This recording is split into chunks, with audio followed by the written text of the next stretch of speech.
दोस्तों, बहुत टाइम पहले अपने स्कूल के दिनों में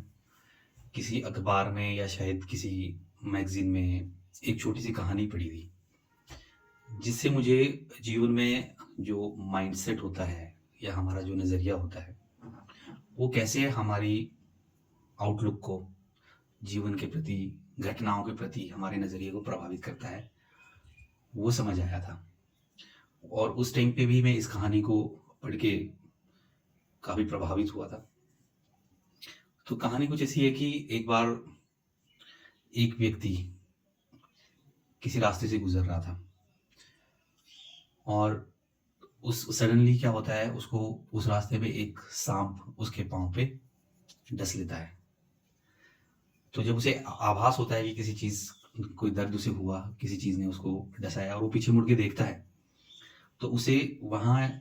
एक मेंढक दिखाई देता है और उसे लगता है कि ये मेंढक ने जो है मुझे बाइट किया है। और ये सोच के वो बिना कोई टेंशन लिए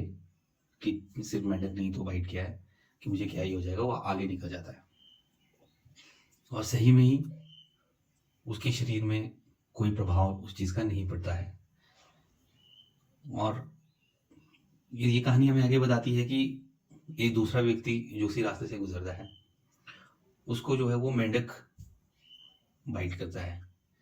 लेकिन जब वो पीछे मुड़ के देखता है, तो उसको साँप नज़र आता है और वो इस टेंशन में कि मेरे को साँप ने डस दिया है, वो सच में ही उसी तरह से प्रभावित होता है जैसे किसी साँप के डसने से जो प्रभाव शरीर पे पड़ता है और अल्टीमेटली वो जो बीमार होता है। तो इस कहानी से हमें यही सीखने को मिलता है कि हमारा माइंड, हम इसको जो विचार देते हैं, उसके ही इस हिसाब से हमारी बायोलॉजी को भी अफेक्ट करता है। और अगर हम अपने माइंड को, अपने माइंड में आने वाले विचारों को जो है वो कंट्रोल में रख सकें, तो हमारा जीवन भी उसी दिशा में आगे बढ़ेगा और हमारा नज़रिया जीवन के प्रति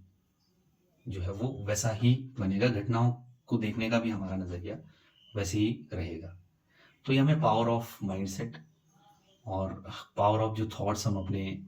माइंड को प्रोवाइड करते हैं, उसके बारे में एक बहुत ही रोचक तरीके से हमें ये कहानी बताती है।